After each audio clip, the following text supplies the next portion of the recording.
Welcome to Wealth Upgraded friends. मेरा नाम है आकाश और मैं हूँ एक एनआईएसएम सर्टिफाइड रिसर्च एनालिस्ट। आज की इस वीडियो में हम देखने वाले हैं क्यों हमें मारुति सुजुकी में इतनी गिरावट देखने मिल रही है। देखेंगे वो इम्पोर्टेंट लेवल्स जिस पर हम इसे ट्रेड कर सकते हैं, और अगर आपने इसे मिड टर्म या लॉन्ग टर्म के लिए भी लिया है तो बिल्कुल हम इसका फंडामेंटल एनालिसिस भी करने वाले हैं।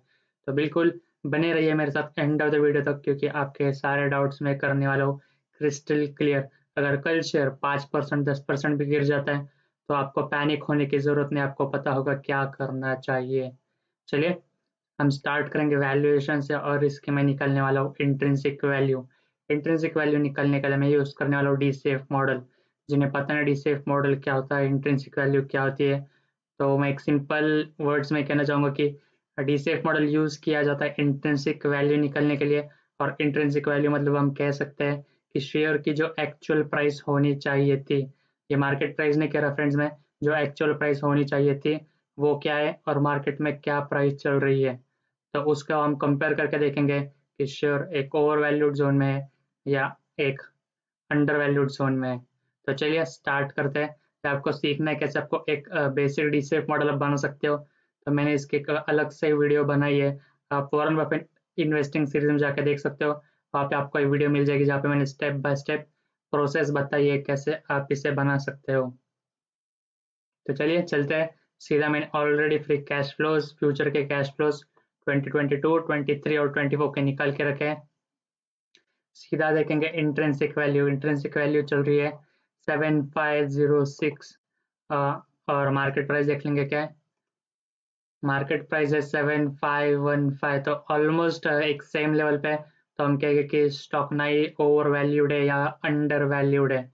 चलिए एक बड़ी पिक्चर में क्लियर हो चुके हैं, या फिर हमें फ्यूचर में बहुत गिरावट देखने नहीं मिलेगी या फिर बहुत तेजी भी देखने नहीं मिलेगी। बट अगेन ये बस हम इंट्रिंसिक वैल्यू देख के कह रहे हैं। आगे हम फंडामेंटल एनालिसिस देखेंगे, इसके फाइनेंशियल स्टेटमेंट्स देखने वाले हैं, और फिर डिसाइड करेंगे कि कैसा ये शेयर परफॉर्म करेगा कल और आगे। चलिए आ चुका हूँ मैं स्क्रीनर पे। यहाँ पे मैंने already Maruti Suzuki India limited का चार्ट स्टॉक ऑलरेडी सिलेक्ट कर लिया है। चलिए स्टार्ट करते हैं। मार्केट क्या देख लेते हैं। 2,32,414 CR का है, एक लार्ज कैप कंपनी है फ्रेंड्स। करंट प्राइस आपको यहाँ पे अलग देखने मिलेगी क्योंकि यहाँ पे थोड़ा लेट अपडेट होता है। स्टॉक पी देख लेते हैं 45.3, और इंडस्ट्री पे देख लेते हैं 50.5। रेशियो के पी रेशियो के अकॉर्डिंग हमारी कंपनी अभी अंडर वैल्यूड है। अंडर वैल्यूड क्यों है देखेंगे कि सिर्फ अंडर वैल्यूड है या फिर शेयर होल्डर्स को किसी फाइनेंशियल स्टेटमेंट्स या नंबर्स अच्छे नहीं लग रहे, इसलिए शेयर होल्डर्स इतना इंटरेस्ट नहीं दिखा रहे कंपनी में। ये रीजन है अंडर वैल्यूड का। देखेंगे हम फाइनेंशियल स्टेटमेंट्स के बाद कि क्या रीजन है। चलिए बुक वैल्यू देख लेते हैं। बुक वैल्यू भी है 1738, तो यहाँ पे भी हमको एक प्रीमियम वैल्यूएशन पे देखने मिल रहा है स्टॉक। डिविडेंड देती है कंपनी 0.5% का। रिटर्न इक्विटी देख लेते हैं 4.40, अच्छा कहूँगा मैं। चलिए देख लेते हैं debt to equity 0.01, almost negligible debt है, बिल्कुल भी कर्जा नहीं है कंपनी पे हम कह सकते हैं। तो एक बहुत अच्छी बात है। देखिए मैन्युफैक्चरिंग सेक्टर, जो कार के मैन्युफैक्चरिंग सेक्टर में है, आपको देखने मिलेगा, जो कि जैसे आप टाटा मोटर्स देख सकते हो, बहुत कर्जा है कंपनी पे, बट मारुति सुजुकी पे नहीं दिख रहा इतना। तो बहुत अच्छी बात है। करंट रेशियो देख लेते हैं 0.65। अब मुझे बहुत लोग पूछते हैं कि डेट टू इक्विटी और करंट रेशियो में क्या डिफरेंस है। देखिए डेट टू इक्विटी में आप देख सकते हो कि जो लॉन्ग टर्म है, 1 ईयर से ज़्यादा, उसमें आप अपना जो कर्जा है वो पे कर पाओगे कि नहीं। और करंट रेशियो में आप देखते हो कि जो 1 साल से कम, वो उसमें आप अपना कर्जा पे कर पाओगे या नहीं। तो 0.65 है, तो इसका मतलब लाइक शॉर्ट टर्म में थोड़ी सी प्रॉब्लम हो सकती है। ये होनी चाहिए वैल्यू 1 से लेके 3 तक। 1.33 बहुत अच्छी वैल्यू होती है, एक आइडियल वैल्यू कह सकते हैं हम। तो इतना इम्प्रेसिव है शॉर्ट टर्म में। इसलिए कंपनी पे टोटल कर्जा देख लेते हैं 541 CR का। तो ठीक है, मतलब इतना नहीं है कर्जा, बहुत अच्छी बात है। और कंपनी के पास है कैश 3047। तो फ्रेंड्स यहाँ पे हमें थोड़े से मिक्स नंबर्स देखने मिल रहे हैं। कौन से अच्छे, थोड़े बुरे। लॉन्ग टर्म में डेट नहीं है, बट शॉर्ट टर्म में थोड़ा हमें प्रॉब्लम हो सकता है। बट अच्छे कैश है तो शॉर्ट टर्म में भी इतना प्रॉब्लम नहीं होगा, एक माइनर सा प्रॉब्लम फेस कर सकती है कंपनी। चलिए सो फार मुझे अबव एवरेज नंबर्स लग रहे हैं। देख लेते हैं प्रोज एंड कॉन्स क्या है कंपनी के। हमने ऑलरेडी डिस्कस कर लिया, डेट फ्री है company, expected to give good quarter results, ये भी हमें पता है। Company has been maintaining a healthy dividend payout, company dividend भी देती है 31.49। चलिए अच्छे प्रोज है। कॉन्स देख लेते हैं कैसे है। 4.43 टाइम्स इट्स बुक वैल्यू, ये भी हमने डिस्कस कर लिया कि एक प्रीमियम वैल्यूएशन पे चल रही है कंपेयर टू बुक वैल्यू।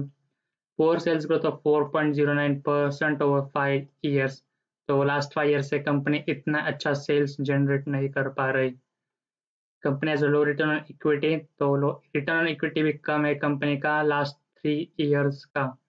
और earning include other income of 2409, मतलब जो मेन बिजनेस है कंपनी का वो छोड़ के भी दूसरे बिजनेस से एक अच्छी अमाउंट आ रही है, अच्छी रेवेन्यू जनरेट कर पा रही है कंपनी। बट ये कॉन्स में क्यों है?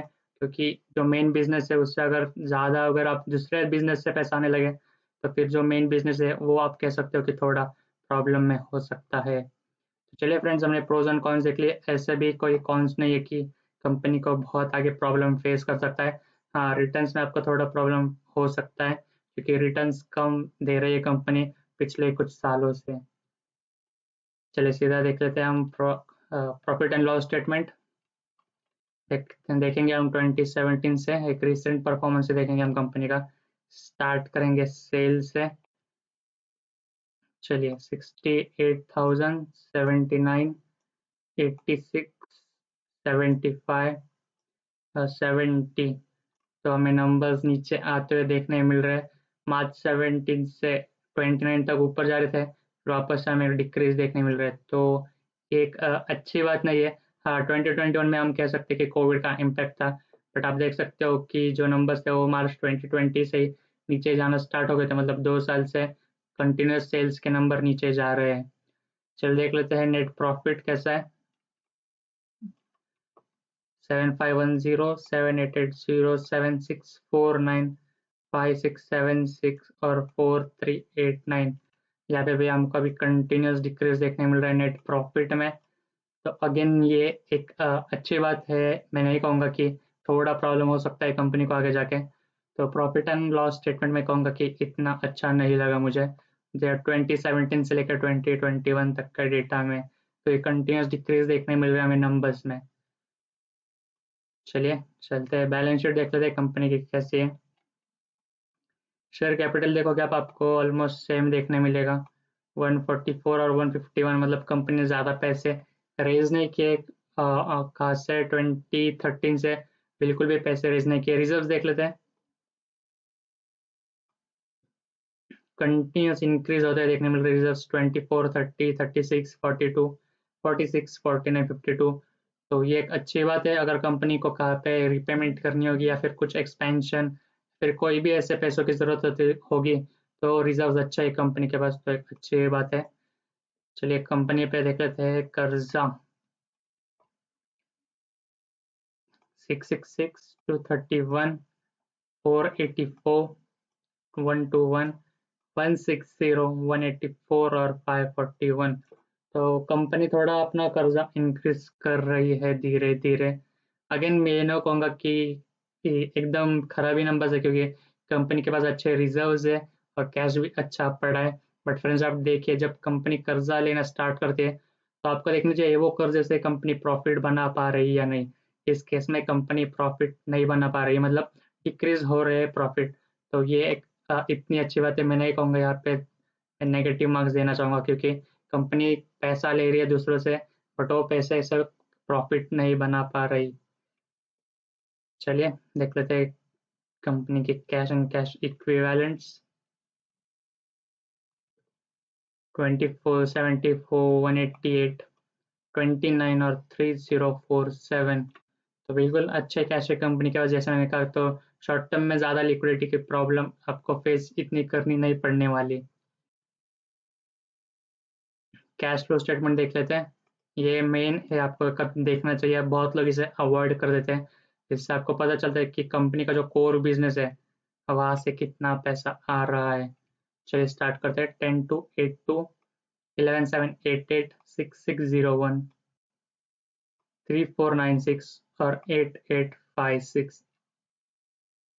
लास्ट ईयर में हमें जंप देखने मिला, तो एक अच्छी बात है क्योंकि कंपनी वापस से अपने ट्रैक पे आ रही है, जो कि हमें कंटिन्यूस डिक्रीज देखने मिल रहा था। तो आप ये ऐसे ग्राफ बना सकते हो, इसका कंटिन्यूस डिक्रीज हो रही है और फिर एक जंप देखने मिल रहा है।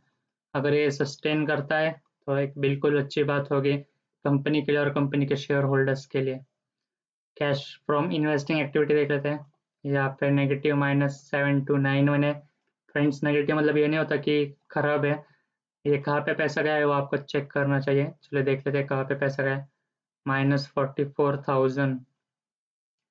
तो इन्वेस्टमेंट परचेस्ड की कंपनी ने, कुछ इन्वेस्टमेंट कर रही है कंपनी, इसलिए वो आपको माइनस में देखने मिल रहा है। और 42,000 वापस रिटर्न भी आए, इन्वेस्टमेंट थे जो वो बेच दिए। और -3019 है अदर इन्वेस्टिंग आइटम्स के। चलिए, और यहाँ पे फिक्स्ड असेट परचेज आप देख सकते हो, -2370 का है। मतलब एक लॉन्ग टर्म के लिए भी कंपनी असेट्स परचेज कर रही है। थोड़ा कैपेक्स चल रहा है। कैपेक्स मतलब जो असेट्स में आप असेट मेंटेनेंस या असेट बाय करने के लिए आपको जो पैसा लगता है, उससे हम कहते हैं कैपेक्स। कैपेक्स स्टैंड होता है कैपिटल एक्सपेंडिचर के लिए। चलिए देख लेते हैं रेशियोज। डेटर डेज देख लेंगे।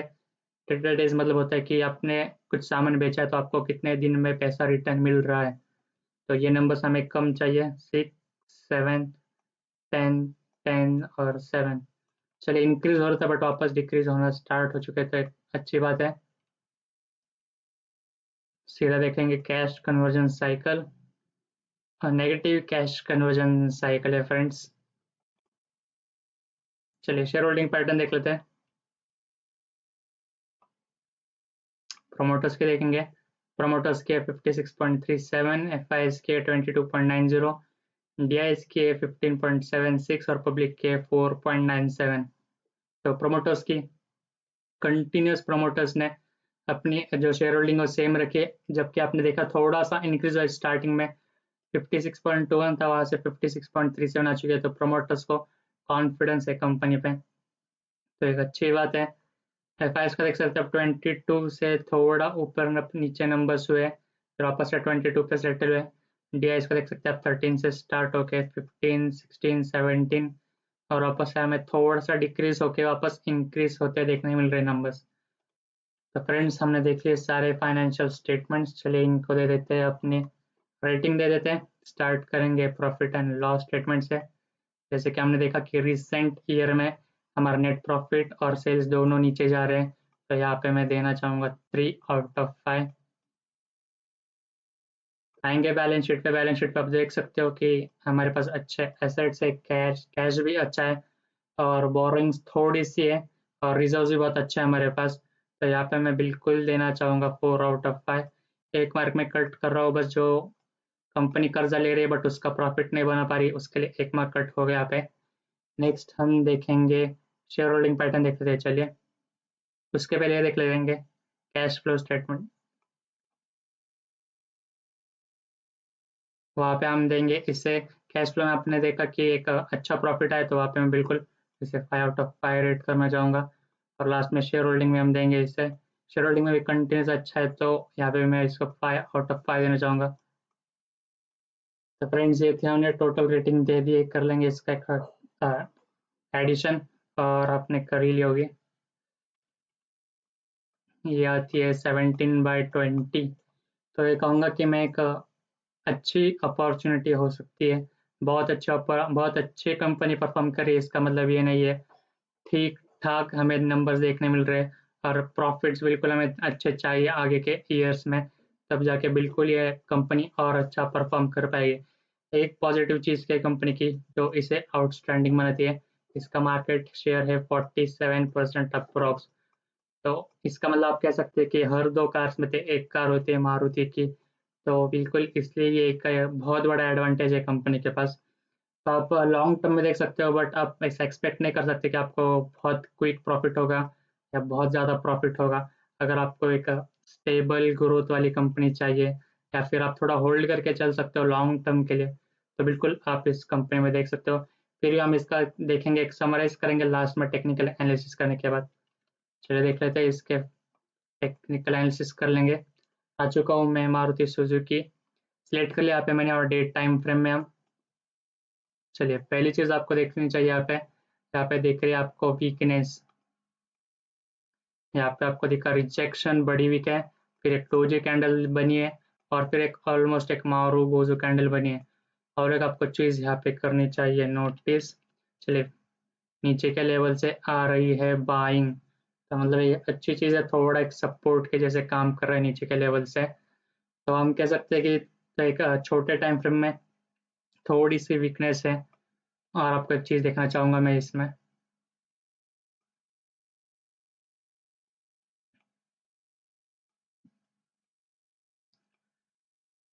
चलिए आपने देख ही लगा लिया होगा, एक बन रहा है डबल बॉटम पैटर्न।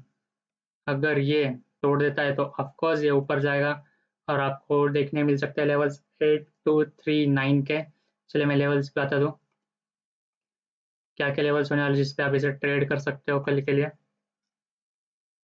चलिए ये ब्रेक कर देता है तो आपको देखने मिलेगा फर्स्ट 8239।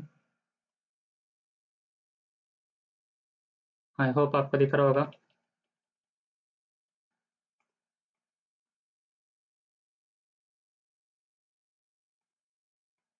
8239 होने वाला है हमारा, अगर ब्रेक कर देता है।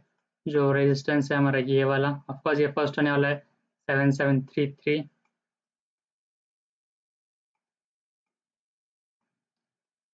और देखेंगे इसका हम एक टाइट स्टॉप लॉस अगर आपको चाहिए तो बिल्कुल वो हो सकता है 7397 पे। फ्रेंड्स ये है कुछ लेवल जो मैंने बता दिए, आप दोनों साइड पे कल से ट्रेड कर सकते हो। और हमने देखा एक डबल बॉटम पैटर्न फॉर्म कर रहा है और वॉल्यूम्स भी अच्छे वॉल्यूम्स में सेलिंग आई है, तो थोड़ा मैं कहूँगा कि थोड़ा बियरिशनेस है स्टॉक में, आप थोड़ा होल्ड कर सकते हो इसे। अच्छे अगर आपको मूव चाहिए तो चलिए डिस्कस कर लेते हैं भैया इसको, इंट्राडे मीडियम टर्म और लॉन्ग टर्म में क्या करना चाहिए। इंट्राडे, मिड टर्म और लॉन्ग टर्म। चलिए इंट्राडे के लिए आपको बिल्कुल आपको रहना है, आपके लेवल्स के साथ बिल्कुल स्टिक करना है। मीडियम टर्म के लिए आप क्या कर सकते हैं, अगर आपने, मैं ये कह रहा हूँ जिन्होंने ऑलरेडी इन्वेस्ट किया है कंपनी में उनके लिए होगा, और जिन्हें नई अपॉर्चुनिटी चाहिए उनके लिए बताऊंगा।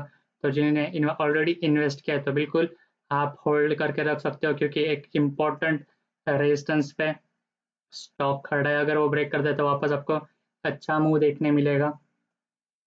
और अगर कंपनी के रिजल्ट भी अच्छे आते हैं तो बिल्कुल आपको एक अच्छा मूव देखने मिलेगा। लॉन्ग टर्म में भी आप, मैं कहूँगा कि एक बड़ी चीज़ है जो मार्केट शेयर, जैसे कि मैंने बताया पहले भी, तो उसके लिए आप बिल्कुल इसमें इन्वेस्टेड रह सकते हो। कंपनी के नंबर्स बट थोड़े ईयर से इतने अच्छे नहीं आ रहे, तो आपके पास है पेशेंस और आप इसे होल्ड कर सकते हो बहुत ईयर के साथ। तो आप इसमें लॉन्ग टर्म के लिए भी बिल्कुल इन्वेस्टेड रह सकते हो। चलिए अभी जिनको इन्वेस्टमेंट करना है इंटरडे के लिए, आपको पता है लेवल्स के साथ स्टिक करना है। मिड टर्म के लिए आप वेट कर सकते हो, जो स्टॉक का नीचे आ रहा है उसको थोड़ा सस्टेन होने दो किस लेवल पे, और जब ऊपर जाना स्टार्ट कर दे तब इसमें वापस से अपनी इन्वेस्टमेंट कर सकते हो। अगर आपको लॉन्ग टर्म में भी इन्वेस्टमेंट करनी है तो आप वापस से एक तो रिजल्ट्स के लिए आप वेट कर सकते हो, या फिर जैसे मैंने यहाँ पे कहा कि अगर सस्टेन कर रहा है तो बिल्कुल आप लॉन्ग टर्म के लिए भी कर सकते हो। बट अगेन फ्रेंड्स मैं कह रहा हूँ जो पास्ट ईयर के नंबर्स है वो इतने इम्प्रेसिव नहीं है, तो बिल्कुल एक पेशेंस आपका टेस्ट करेगी ये कंपनी। जो एक बहुत बड़ा देखेंगे एक बड़े टाइम फ्रेम में अच्छे रिटर्न्स दिए, बट जो पास्ट परफॉर्मेंस रहा है कि 3-5 ईयर्स का, वहाँ पे इतनी अच्छी परफॉर्म नहीं कर पा रही कंपनी। तो लॉन्ग टर्म के लिए आपको इसमें चाहिए बिल्कुल पेशेंस। तो फ्रेंड्स ये था एक मेरा कंप्लीट फंडामेंटल और टेक्निकल एनालिसिस मारुति सुजुकी का। अगर आपको अच्छा लगा तो सब्सक्राइब कर देना, मैं इस टॉप पे ऐसे ही और अपडेट्स लाता रहूँगा। So thank you friends and God bless you all.